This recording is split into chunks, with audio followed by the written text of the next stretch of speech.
dog wall.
20 years of trying, 20 years of frustration. Dale Earnhardt will come to the caution flag to win the Daytona 500. Finally. Third-generation star Dale Earnhardt Jr. brings him to the flag. Checkered flag waving. It's over. It's Earnhardt. He's going to do it. He's going to win the race and the NASCAR Sprint Cup Championship. California's Kevin Harvick does it. You are the 2014 Sprint Cup champion. The 24-year-old from Dawsonville, Georgia, is about to join his father, Awesome Bill, in elite company. Chase Elliott is a NASCAR Cup Series champion. Ah! Ring that sign, boys! Yes! And the 1991 winner of the Daytona 500 is Ernie Irvan, the Morgan McClure Chevrolet. Morgan McClure Chevrolet, honk!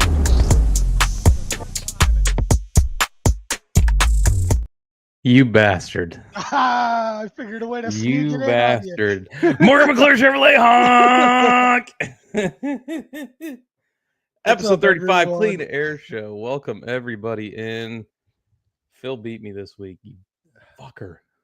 I realized, I was like, dude, I could just unmute myself, do it when he does it. I win.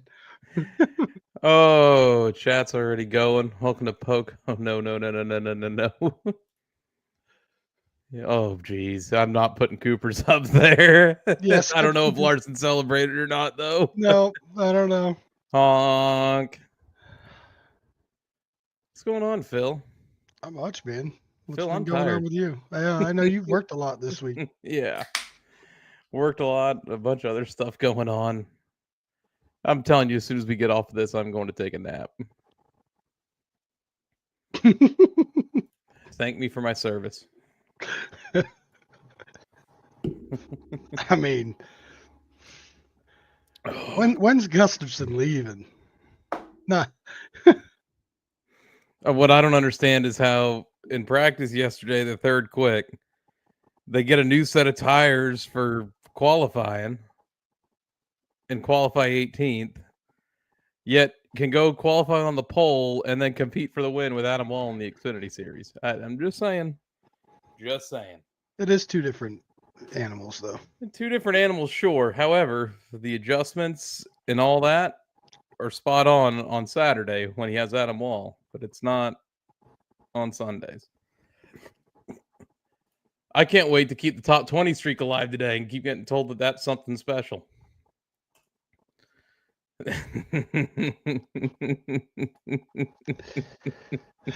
I see what kind of crowd we're dealing with today. Apparently, I'm not the only one who's drinking before noon. Oh, man. Phil, you're off on the weekends now. Oh, Which is a great thing because next Saturday we got to go live. That's fine. Because the Atlanta race is a Saturday night race. Fine by me.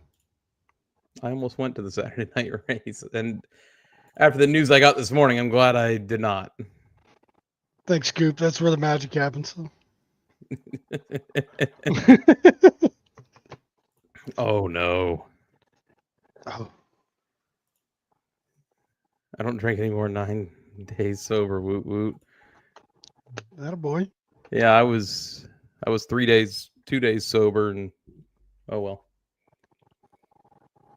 I did a little drinking last night and played the longest game of Uno ever with my sister. You end up winning, Phil. I won one game. I didn't win the long one, though. One's better than none. Little bitch ass won the other one. Dude, this game went on for an hour and a half, no lie. No shit. Yeah, it's called Uno Dare. It's a new one. I've seen it. It's pretty fun with a group of people. I've seen it. Episode 35, man. 35 car history. I'm sorry if I sound off today. It's just been a week. It's been a week. But next week, I promise you, everything will be better and back to normal. Ish. In NASCAR Cup Series competition, the 35 car has started 318 races with 76 drivers and has 0 wins. I wonder why. 1 pole, 11 top 5s, 35 top 10s, and 115 DNFs. I wonder why. 1997-1998 saw the Tabasco fiasco unfold with newly founded International Sports Management Team and drivers Todd Bodine, Darrell Waltrip, Wally Dallenbach, and Gary Bradbury. Why are you laughing? Comments. Phil's Uno stand will let him go to about the 35-minute mark. Wasn't necessarily my Uno stamina, it was my mental capacity.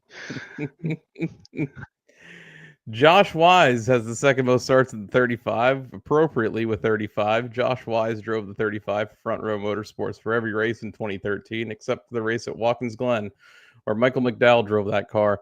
Unfortunately, due to lack of consistent sponsorship, Wise was forced to race as a start and park driver for much of 2013, finishing the year with 16 DNFs. At the end of 2013 season, Wise parted ways with Front Row to join Phil Parsons Racing. Following the departure of Wise, Front Row Motorsports stopped fielding the 35 full-time to focus on efforts on the 34 and 38. 35 was fielded 4 times in 2014 with drivers David Rudiman and Blake Koch. Cook. No, it's not Cock, it's Cook. Front Row revived the 35 again as full-time entry for the 2015 season with driver Cole Witt. Speedstick signed on to sponsor the car for many of the 36 race schedule. Witt has the most starts in the 35 after starting all 36 events of the 2015 season. In 2016, Front Row discontinued the 35 as a full-time team, but attempted all 4 restrictor plate races with their former driver David Gilliland behind the wheel. Gilliland qualified for 2 of these races. Benny Parsons ran 29 races in the 1987 season with Hendrick Motorsports as a substitute for driver Tim Richmond, who was stricken with AIDS and would succumb in 1989. Got the AIDS. During the first, not the Magic Johnson ones either. During the first lap of a race at Darlington Raceway, Parsons hit the wall and badly damaged his race car. He was able to continue, but had to make several pit stops for repairs. At one point, his crew chief, Harry Hyde, refused to allow Parsons to pit because he and the crew were on an ice cream break. This incident alluded to in the film Days of Thunder. Another scene in the film was inspired by a real-life incident at Martinsville Speedway involving Parsons and the notoriously cantankerous Hyde. I don't know what adjective that is. Cantankerous. Hyde sarcastically told Parsons to hit the pace car in a restart because it was the only thing on the track Parsons had not hit. Both incidents are in the following clip of the movie, and I will not play it here because we'll get copyright, so quit. Hey, I looked up cantankerous. It means bad-tempered, argumentative, and uncooperative. Well, I mean, that's Harry Hyde to a T. 100%. In 1986, Alan Kalicki ran his 22-race rookie season in the 35 for Bill Terry. Following the season, Terry sold his team to Kalicki, and Alan changed the number to 7. The rest is history. From 1966 to 1967, Max Ledbetter drove the 35 for 16 of his 21 career starts. No photo was found. Similarly, E.J. Trevette started 12 races in the 35 from 60 to 61. Pause right there. Okay. E.J. Trevette, local, actually. Is he really? Yeah, was building race cars for guys who raced at Punta Gorda. I was actually at his shop 2 years ago, probably, and met him. And the man he's 80-something years old and can still weld and builds the best shit ever. I wonder if you could find any pictures of that through him.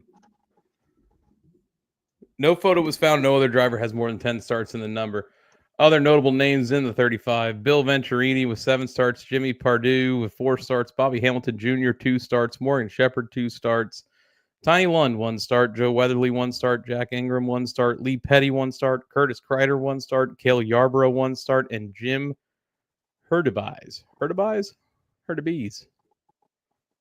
I've heard of bees. You've heard of bees? Yeah. Oh, man. Episode 36, we got the return of some people. One of my favorites. The favorite. Ernie Irvin. And another favorite. Because racing makes your dick trickle. Dick trickle. So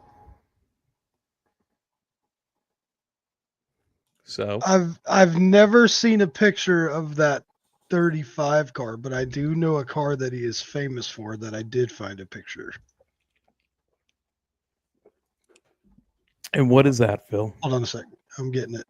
I'm getting it opened up here. Catch up on some stuff here. Hey guys, happy race day from Patrick. What's going on, Patrick? Thanks for joining in. Johnny Sauter drove one race in the 35, and Steve Park also drove one race in the 35. Todd Bodine and Michael Waltrip are the two big names that come to mind for me. In the 35? Yeah. Darrell Waltrip was in it. That's what I mean. Darrell Waltrip. I thought you said Michael Waltrip. I might have. I don't remember. Michael Waltrip drove the 35. No, Darrell Waltrip. When it was the Tabasco car.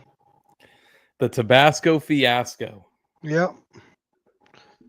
I found this picture. Here we go. There, sure.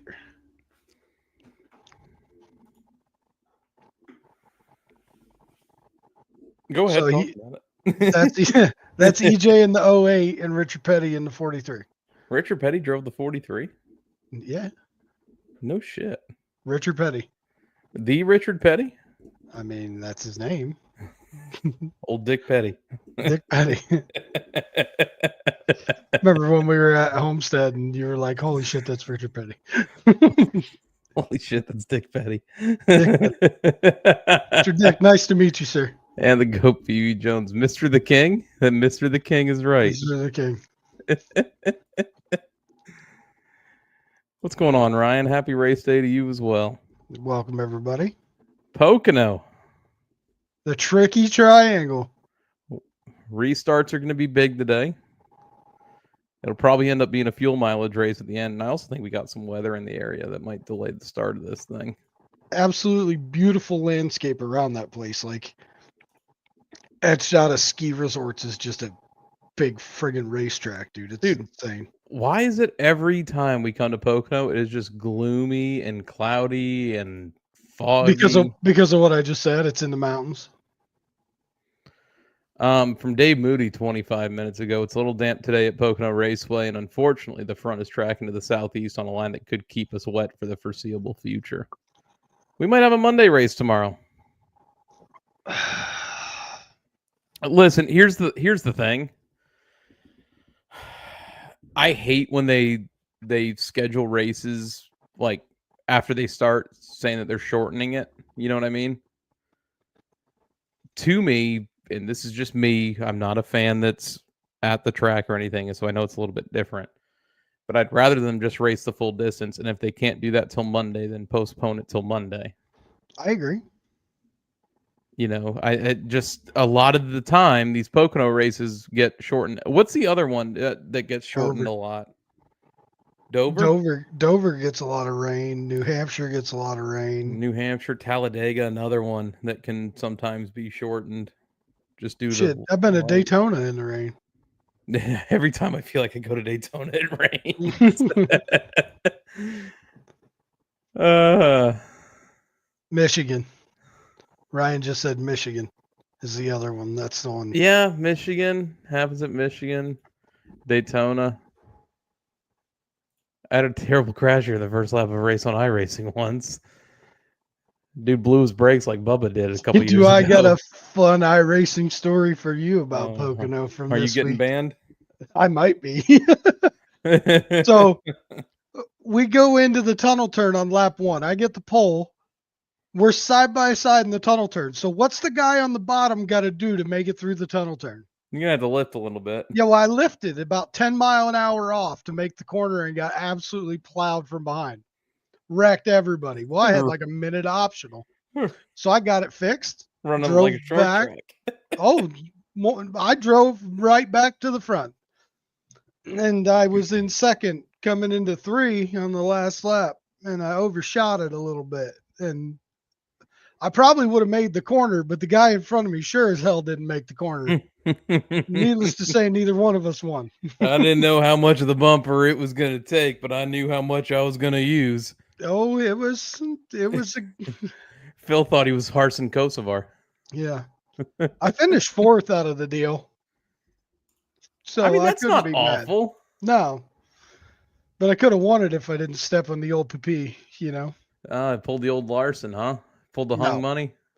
No. Patrick says he feels good about Bubba's chances today. Bubba had a pretty good car in practice. That just the qualifying effort when it wouldn't go into gear kind of sucked. They tried to push it, but it wouldn't even go into gear. A lot of people had trouble in qualifying yesterday. Byron had trouble. Allmendinger, I think, brushed the wall, didn't he? Barry, Cody Ware. No surprise there. Who was it also that didn't get out to make a qualifying lap? I thought there was another one that didn't get to make a qualifying lap. Brennan Poole, Cody Ware, Josh Berry, Bubba Wallace, AJ Allmendinger, Todd Gilliland, William Byron. I guess technically everybody made a lap. Well, everybody but Bubba on down.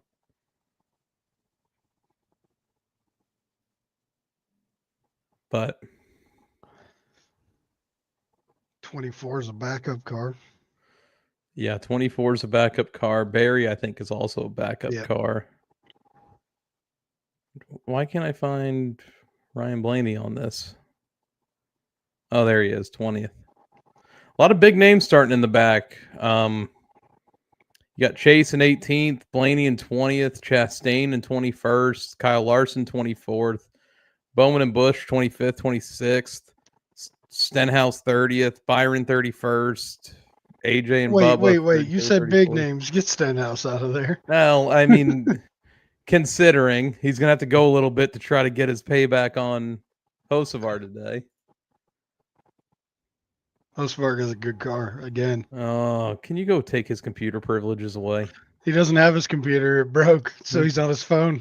You take his phone privileges away? Go ground your kid or something. Tell him to go put the kayaks in the truck. Yeah, right. He can barely lift them by himself.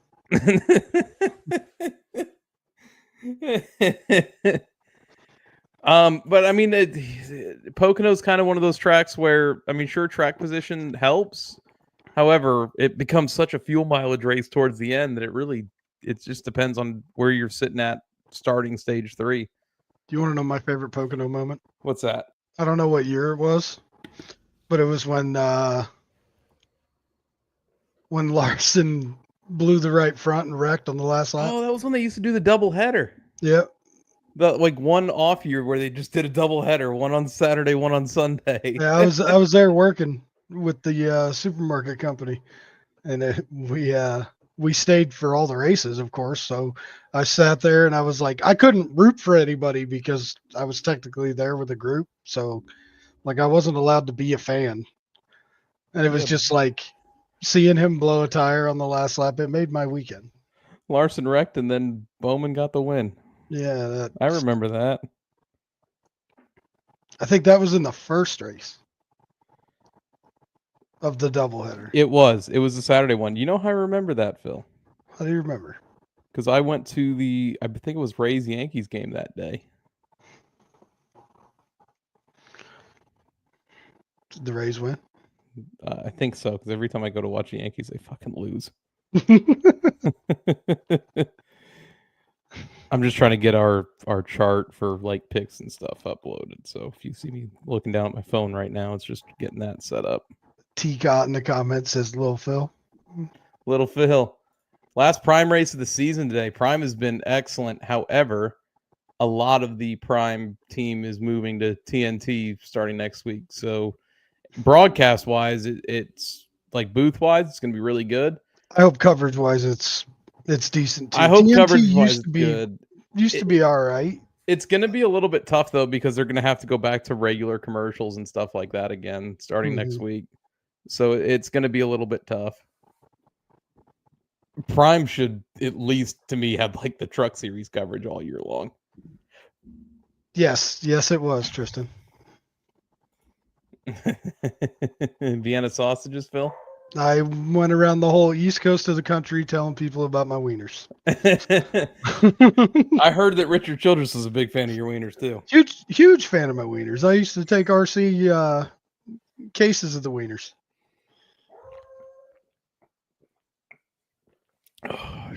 I know you want to do it. I know you want to do it. Brr. I was on speakerphone with AJ one day, and the dog had like just stopped barking, and I barked, and he started doing it again. He's like, "I'm gonna kill you." Such an ass.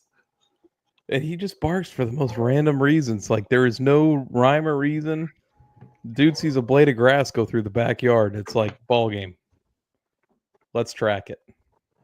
He's on it. Truck race stuff, Phil. Lane Riggs. I missed the truck race. I know how it went, but I didn't really see a lot of it. Lane Riggs basically got the win once Heim blew a tire. Oh, Alvin and the Chipmunks looking ass. Other than that, Riggs, you're still a wheel man. I'm not talking shit. I caught glimpses of like the truck race, and I listened to the race yesterday on MRN. So I was working yesterday. So I heard like in the Xfinity race, I heard the incident with Allgaier and Chase. And to me, the radio made it sound like Justin just kind of washed up into Chase, 100%. Got loose on the bottom. And it took Chase out of contention for the win. However, Dale Jr. gets his debut win as crew chief for Connor Zillich.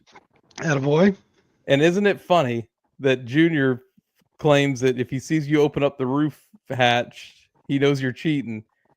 And his drivers have won 2 races this year, one of which he was crew chief for, and those 2 drivers have opened up the roof hatch to celebrate.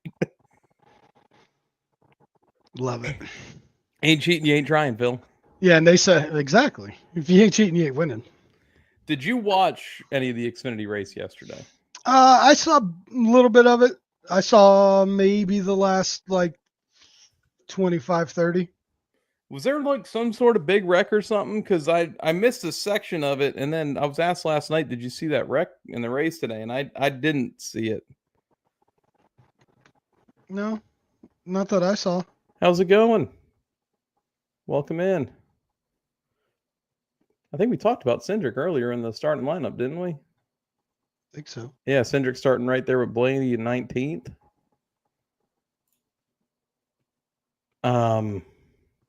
Yeah, Patrick, 100%.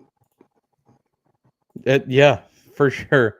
I said that the other night. Me and Brandon were talking, and I was like, dude, he's like, he can do it all. And I mean, I know crew chiefing now is different. I mean, there's always ways of communication, you know, but I don't, either way, he has to have credit. Like, people were down talking it on Twitter, and well, people are making a big deal over Kyle Busch's comments, and I don't think what he said was necessarily far off from the truth, because the crew chief is going to be in a room at Junior Motorsports or whatever team he's for, and he's texting or emailing or however they do it, relaying information to the team at the track on what to do in what situation and what the call should be. So Kyle Busch is 100% right. And I saw someone post on Twitter, and I don't know who did, and if you see this, tag yourself, let me know it was you. The way they should do penalties for crew chiefs is they have to sit in NASCAR race control for the weeks they're suspended. That's how you actually make the penalty mean something. Because then they can't relay information to the crew and stuff like that. You remember back in the day when Tony got suspended and they parked him on the motorhome on the back hill at New Hampshire? Yes. They kept flashing to him on the broadcast too. Yep, he was parked right there on the hill. I was like, that's awesome. Didn't they do that with somebody at Daytona too? Wasn't somebody suspended there and they caught him in the infield or something like that? I think so. I forget who it was. That's why they're not allowed to be there now. Right. But that's why they actually eject them or suspend them. That's why they need to be in race control where they could be monitored and can't relay information. That's how you make the penalty stick. Dude, imagine being in the Xfinity hauler, sitting in there with Wayne Otten like Josh Williams had to do for hours that time. Hey, credit to Josh, man. I would have parked at the same spot. Oh, 100%. How is Lane already better than his dad, LOL? It's not hard when your dad's a non-driving fuck. In practice, Cindric had the best 20-lap run, so maybe top 10, hopefully. I wish I could have that optimism for my driver. Imagine being Zilich and hearing Dale Jr. in your helmet talk to you. Probably a cool experience for him and winning the race too. 100%. Yeah, 100%. congrats on that first oval win too. Yeah, first big track oval win Mhm. too. Like, I mean, that's And Pocono's it's a not tough like track that. to win at. Yeah, that's what I was gonna say. It's not like it's an easy track to figure out. I mean, they had it though. And it's not only did Zilich not get the lead on one of the wild restarts, like he drove up to Jesse Love and passed him. Thank God. Did Thank God. you hear I mean, I only heard Jesse Love's radio interview after the race, and he's like, I mean, finishing second sucks, but finishing second to Connor sucks a little bit more. Yeah, I didn't see, like, I saw him cross the line, and then I was cooking dinner at that point, so I broke in my Father's Day present last night. Oh, you got a little Blackstone, did you? Make members mark from Sam's Club. Hey, still the same thing. Dude, the big one, 42-inch. So I cooked up some potatoes and some steak bites and stuff last night. Oof. Atta boy. Gonna throw some hot dogs on there this afternoon for dinner. I'm gonna be sleeping on my couch here about 30 minutes. Paddling my ass off. Well, he ran good last week till he got a 20X. You'll have them days. He'll have them on those big jobs. Oh man, but I mean, from what I heard, Xfinity race was good. Truck race had some drama to it, so the races of the weekend have been pretty good so far. The Cup side is just so hard to predict, and especially because cautions fall at wacky times during the stages, that it always throws in some sort of weird strategy in there. You know, and it's I think a lot of dirty air has a lot of big implications. Right. I think the guy out front, the top 3 or 5 guys in the lane are going to be more at an advantage having that clean air. 100%. I forgot to talk about something. We were talking about qualifying. Did Christopher Bell change the power steering pump, and in turn, is that an unapproved adjustment? Let me check. Hold on. Update from Pocono Raceway. Weather update. Due to the ongoing weather in the area, including lightning, we remain in a holding pattern. Gates remain closed at this time for everyone's safety. Parking lots are open. Please remain sheltered in place in your vehicle until the weather has cleared. We will provide updates as they come. I don't think this race is starting as scheduled today. I think it was scheduled for like a 2:00 start. I don't think that's happening today. I don't see any update on the Christopher Bell situation. Okay, so that's something to look at as we get there. I mean, I see a lot of people I follow just saying, see you Monday, but these negative Nancy's always come out in this situation. There was something on Twitter this week that kind of pissed me off a little bit. And it involves Hendrick Motorsports, and it's something that we talked about a couple weeks ago, but it still just kind of drives me nuts a little bit. And I'm just going to read you what Hendrick Motorsports had tweeted. Pocono merch hauler signing Saturday and Sunday. Kyle Larson 4:15 p.m. on Saturday and 11 a.m. on Sunday. 124 diecast purchase required for a wristband. Chase Elliott 10:40 a.m. on Sunday. 124 diecast purchase required for wristband. My problem with this whole wristband stuff and buying merchandise, when you are Hendrick Motorsports and your top 2 merch sellers of anybody in the Cup garage are requiring you to pay for a $100 diecast or more in order to get a wristband to meet a driver at said hauler a couple days later, to me is just asinine. Yeah, it's pretty shitty. Hendrick makes money hand over fist with those 2 guys every weekend, and I'm sure they double with just those 2 guys alone. Everybody else combined that's got merchandise there. My opinion, it should be just like it was back in the day. The first 150, 200 people in line get an autograph. 100%. I mean, hey, let's make it this way. You spend $50 in merchandise at the hauler, you get a wristband. That's fine. If I'm going every time I go to the track, and I go to like a chase hauler or something like that, like I'm spending $50 anyway for just a t-shirt and a hat or something. That's nothing. Like I'm already planning on spending that. You know what I mean? Yeah, easily. But to sit here and require a die cast, and let's think about it this way: if someone flies in or travels in that way, it's kind of hard to pack that stuff in luggage and not get it, broken or something like that. Like I don't know. I think they're just not reading the room correctly when it comes to that type of thing. It's my personal opinion. It's a lot of people are probably fine with it, and I know that you're going to have people who say, well, if you don't want to pay it, don't pay it. And I get it. Like I 100% get it. However, I just think it's kind of greedy, and it's blatant. It's blatantly being greedy when you're like, hey, you got to spend $100 on this just to meet your driver. Phil, when you and I had garage passes, we could have met any driver we wanted to. We didn't need to pay for nothing, And I like there's a lot of tracks that do that.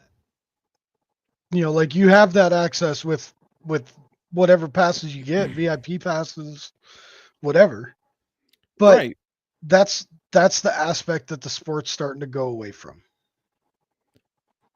I used to love how the access to the athletes or competitors that NASCAR provided over any other sport was so much better than everybody else. So, little throwback to the 90s at Daytona. So before they put the fan zone in, it used to be just the paddock area, and the garages were all around there. You paid $35 a weekend per person, and you had access to that. So, That's not bad at all. So you're right behind pit road. I mean, it's right where the fan zone goes up to now, basically, but it was bigger. I'm not going to any hospitality areas this year. I'm actually going to take some shit in as a fan, believe it or not. I'm going to buy some tickets and go to some races. Attaboy. I'm going to see you at one of those races, potentially. I heard Carl Sayers down at the dealership, so old Ricky got to make up for it. Shelter in place, stay in your vehicle, stay in your car while this tornado blows through the parking lot. There, it's more lightning and stuff, though. Like, that's the tracks where the campers and stuff always get struck by lightning. Right. How many cautions we feeling for today? If we race today, I'm going to say 6. I'll say 6, 7. That's probably somewhere around there. Because you're going to have your 2-stage cautions for sure. And then I think we get a couple more incidents in there, whether it be for rain or accident or what have you. Going 5 wide into turn 1 on the restart. Yeah, and especially every time it rains, everybody forgets that the race can't be won on lap 1.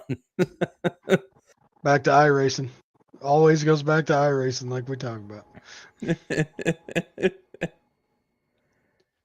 I mean, and I'm looking at some of the comments, back to the story that we were talking about. I mean, I'm reading some of the replies to it, and a lot of people kind of had like that same feeling that I've got on it. I just think it's a bad look. I think it's just a really bad look. Mm-hmm. We got some updates here. I thought I did.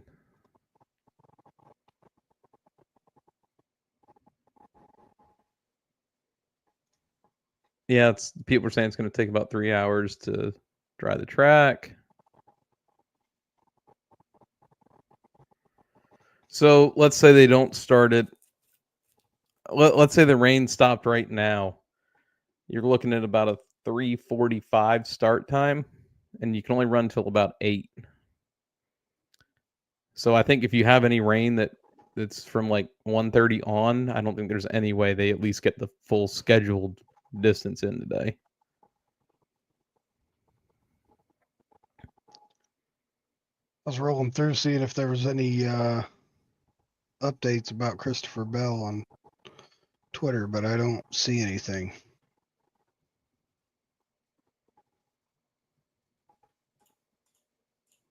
Yeah, that's.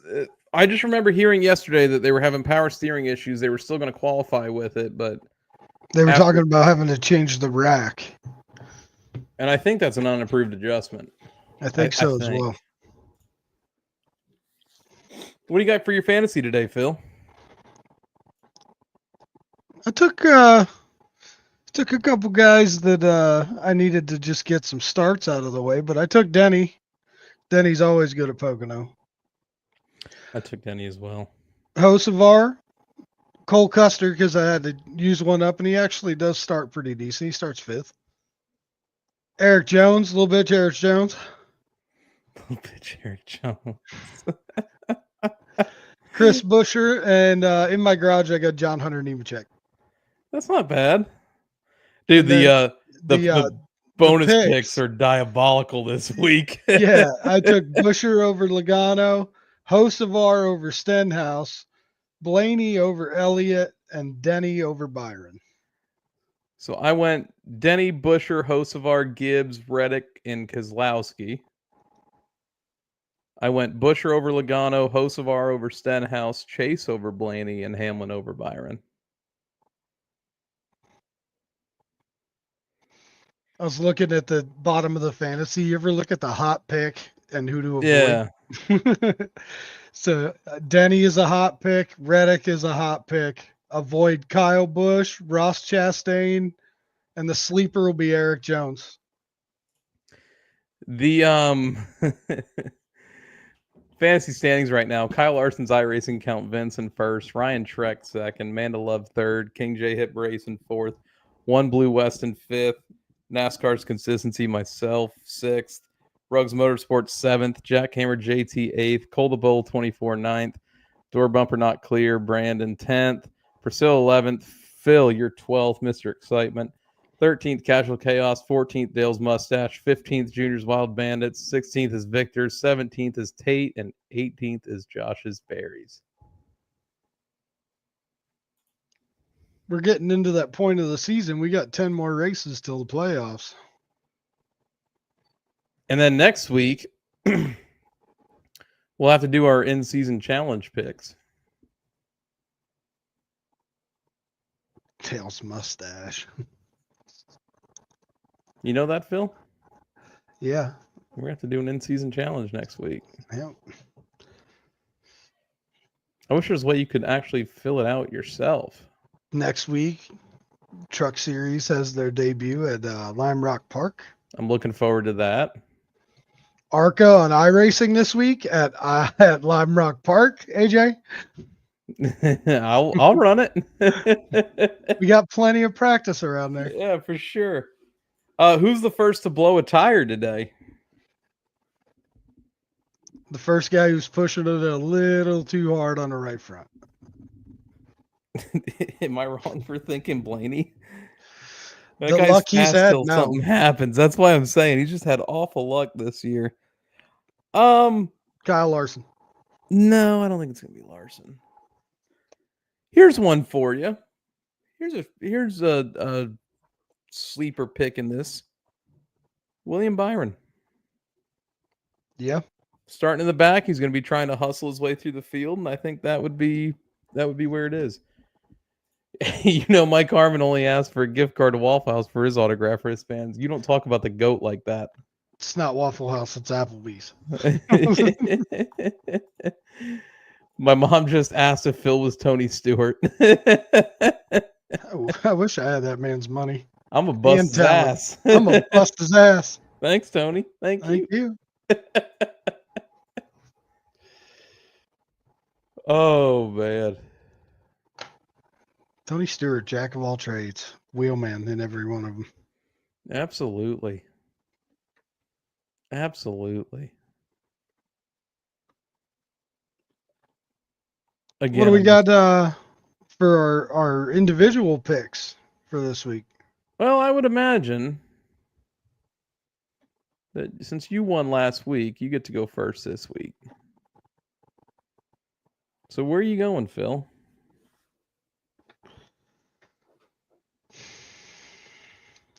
I've picked Denny already. Yes, Martinsville. I've picked Reddick already. Yes, Homestead.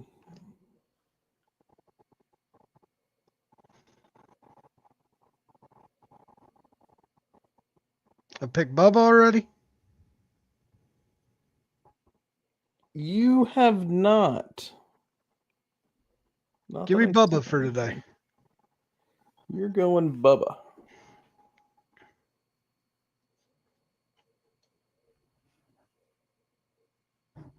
You're going Bubba.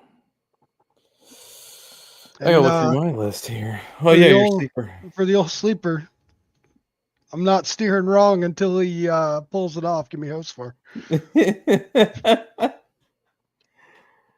Let's see. So that was the rule. We can use sleepers over and over again. I'll take them all season. I don't give a damn. Pencil it in. So you're taking Bubba.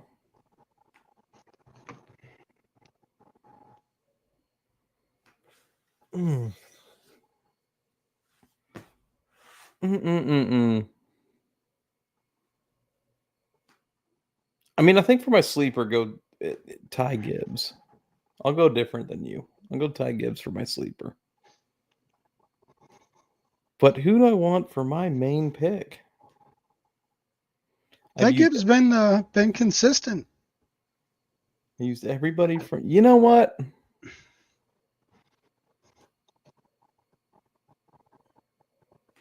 I'm gonna go Ryan Preece. I don't see that I've used him yet, so let me go Ryan Preece. Another one, very consistent.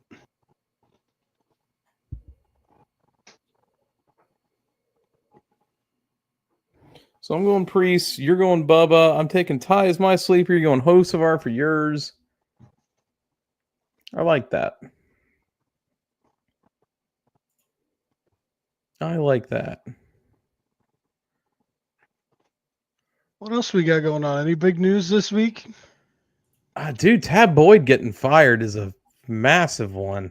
Yeah, that was pretty surprising. And I don't think what he said should have been a fireable offense. He was explaining an issue that he had. Like, I don't understand what the issue is there. I mean, did you choose the right platform to do it? Probably not, especially when you're in NASCAR, everything being under a microscope with sponsors and all that. However, I don't think he said anything wrong. Nope. What he said was a lot better than what Hocevar said. And even Hocevar only got fined. By his own team, though. By his own team. Right? He didn't get fined by NASCAR. No, he was just fired by the team. And so Clayton Hughes takes over for Ricky Stenhouse Jr., spotting wise. Stage winner, RSJ. Tell me not. Oh. But I don't think, like I said, I don't think what Tab said was too out of line. I just don't. A lot of people, it sounded like, had some issues depending on where they were in Mexico City. And I don't know. Just to say what a personal experience you had was, I don't think is a fireable offense. It's not like he went out there and called it a shithole.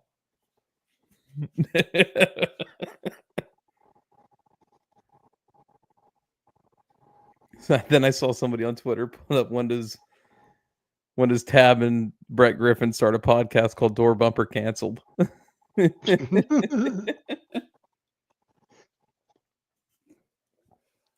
I mean, you guys tell me what you think on that, because I don't think he should have been fired over it. I will say, next year though, if they do this Mexico race again, they got to either throw it in an off week or throw it when they're in Texas already, like the week after. Yeah, Texas, Vegas, something while they're right there. Because I think just the logistics this season have been rough.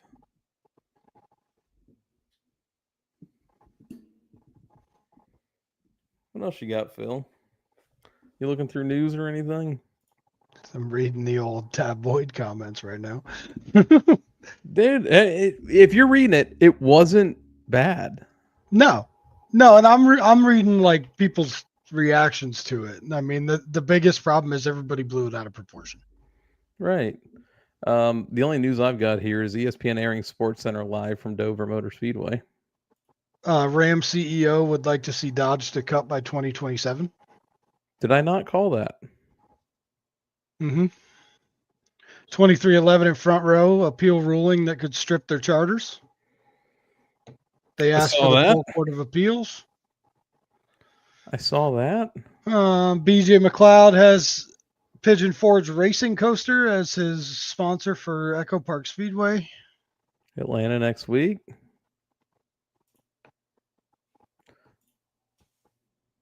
Other than that, I don't see a whole lot, bud. No, Not really much on the Xfinity front. Normal basic stuff. I don't either, and I'm just trying to, like I said, I'm just trying to figure out what if we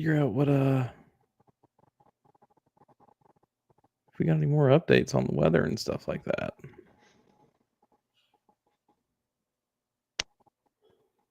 I got nothing, bud. Yeah, nothing, bud. I got a win on iRacing at Pocono in the Truck Series this week. Old bottom split Bobby, I'll take it. Caution free too, 25 laps. Bottom split Bobby. Bottom split Bobby, dude. Back above 1500 though, so we're getting there slowly. I tanked my shit bad.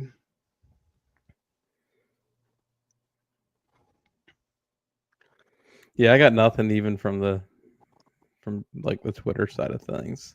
I don't see nothing. Yeah, I was talking about Pocono. The only thing I'd like to comment on, I saw it on J-Ski earlier when I was reading through. One thing I will say is they are so fan friendly there. Like one of the most fan friendly like camper stuff. Like when you come in, you get a huge welcome pack from them with like toiletries and all that stuff from all the different sponsors. And I mean, you get a one week they gave like the first 100 people like small charcoal grills. Right. It was cool, but I was just reading they had a big block party from 7 to 9:30 with fireworks to follow last night. That's cool. Yeah, it's really, and that area is so badass, dude. That's my favorite area to go. Dude, I got a game we can play here. What's that? Dale Jr. becomes the 9th person to have wins as a crew chief, a driver, and a team owner. Can you name the other 8?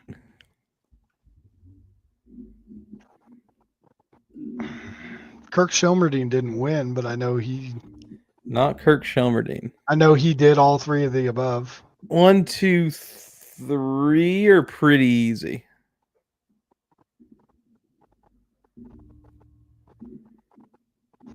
At least I think 3 are pretty easy. We got 4 cup owners, 2 Xfinity owners, a truck. I'm sorry, we got 5 cup owners. 2 more Xfinity and 1 truck. Well, if you're stumped, let me go through it with you. Yeah, I'm stumped. Junior Johnson did it. Okay, obvious. Lee Petty did it. Cotton Owens did it. Wendell Scott did it. Oh. Sam R. did it in the Xfinity series. Yeah, that's it. Bob Keselowski did it in the Truck series. Not gonna let him kill my boy. Not gonna let him kill my boy. James Hilton in the Cup series. James Harvey Hilton. And Ronnie Silver in the Xfinity series. All right, there was a couple obvious ones once you said them. I was like, all right. That's not a bad pick. Cindric is really good at Atlanta, and unfortunately, I don't have him to pick next week. So I think Fords in general have been pretty strong at Atlanta. It's because they do that fucking blockade on the 2 lanes that you just can't get around them. Phil, how many how many turns does Pocono have to you? 3. I say 3 as well, and everybody else says 5. There's 5. I don't see it. It's 3. I see 3. It's 3. even labeled for you. 1, 2, 3. Yeah. Come on now. Coolest track, dude. Like when I used to go there to drive around there all the time, like I would go and pick up Ross for like meet and greet stuff. And you'd have to go all the way around the track and all the way back in. Dude, love that place. Right. And the infield experience there is just bar none from what I've heard. Just phenomenal. You go through an underground tunnel and you walk out and you're in the garage area basically. As soon as you walk out of that tunnel, you're right there. I'd like to go to Pocono one of these years. Very cool around it. It's all like ski resorts and stuff and lakes. Maybe if they didn't do it during the worst fucking time of year for a race in Pocono, I would be there. We could talk about worst time to do races all night long. Daytona in August. Daytona in August. Although the rain chances in August are a little bit less than July in Daytona. Yeah, true. You just got to worry about hurricanes in August. Well, shit, Phil. That's all I got this week. Speaking of hurricanes, you see that big one that went over Mexico this week? Yeah, I did. Oh, I was glad it wasn't here. Yeah. A little refresher for those of you that didn't tune into our post-race show last week. Big Junk was Kyle Busch for Mexico. And we'll see who gets Big Junk today. The weather. Phil, I'm out of here. I'm going to go take a nap. All right, brother. All right. Take it away, Victor. Everybody enjoy Pocono. Try to stay dry. Hopefully we get the race in today. We will see you Saturday next week. I'll talk to you after, but I've got somebody who would like to join us as a co-host next week. So I will hear you out on it. Take it away, Victor. We'll see you all next week. Make sure you follow, subscribe, Clean Air Show, YouTube, Facebook, Twitter, Instagram, TikTok. If you want to join the Discord, DM me privately. You can see my name right down there in the chat or on the screen. Other than that, we're going to let Victor take it away. Catch you guys next week. See you, everybody.